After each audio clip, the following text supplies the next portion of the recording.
Ketika ketika itu waktu beli makan malam di warung. Nah, di daerah Maijen Sungono, di sana. Saya mau pesan minum. Nah, pesan minum. Nah, orangnya waktu itu lagi cuci-cuci gelas. Nah, kemudian saya bilang, Pak, saya mau pesan jeruk anget. Nah, jeruk anget. Nggak tahu apakah beliaunya ini nggak dengar ataukah apa namanya dengar. Saya sampai 3 kali karena saya pesan pertama beliau tidak noleh, kemudian yang kedua saya sampaikan, Pak, saya mau pesan lagi jeruk anget, juga tidak noleh lagi. Akhirnya beliau yang ketiga saya pesan lagi, Pak, saya mau pesan lagi jeruk anget. Akhirnya beliau noleh dengan sambil agak nggak enak wajahnya. Iya Mas, saya sudah dengar kok Mas.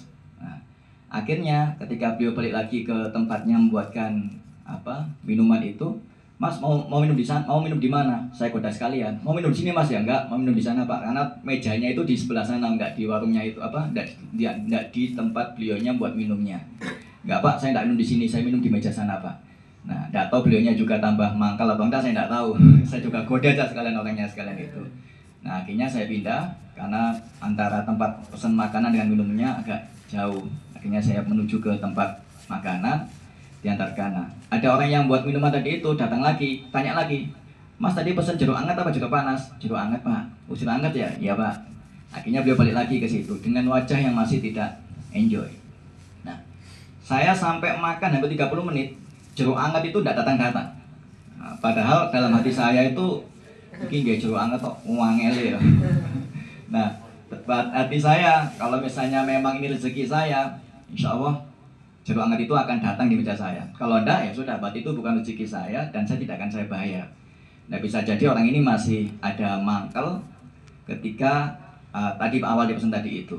Nah, saya pun juga langsung muhasabah. Ini apakah ada kesalahan apa yang saya lakukan? Sampai apakah memang tadi ada sebuah hal yang tidak berkenan di hatinya orang itu dengan awal saya pesan tadi itu. Saya saling muhasabah itu. Akhirnya makanan sudah habis, baru minumannya datang. Sambil dulunya juga ya wajahnya dengan wajah sudah berubah lagi, wajahnya juga sudah sumringah lagi. Nah, Bapak Ibu semuanya, ini saya sampaikan sebagai cerita penutup bahwa tentunya kita sebagai manusia itu harus bisa menampilkan sebuah wajah yang membuat orang itu bahagia, senang. Silaturahmi itu juga begitu. Kalau kita silaturahmi, kita tahu maknanya, kita tahu dampaknya. Tapi kalau kita datang kemudian kita bersilaturahmi, tapi kita membawa hati yang dongkol, kita membawa wajah yang cemberut, kita membawa wajah yang tidak bahagia, itu pun juga bisa menular kepada orang yang didatangi. Sama, tentunya kalau kita berkunjung ke rumah makan, tentunya yang kita cari itu adalah pelanggan-pelanggan yang berbaik hati, pelanggan-pelanggan yang sangat ramah tamah. Nah, belajar dari sini Bapak Ibu semuanya, silaturahmi ini tentunya juga dibutuhkan hati yang bagus, qalbun salim bahasanya, hati yang selamat. Karena kalau hati kita ini bersih, kemudian hati kita ini terbebas dari rasa iri dengki, hati kita ini kita jaga, tentunya semuanya akan mengarah kepada wajah kita. Nah, menguatkan dari Ustaz Muflikun tadi, intinya bismillah, silaturahmi itu penting, tapi kita sebagai pelaku silaturahmi, marilah kita jaga diri kita masing-masing.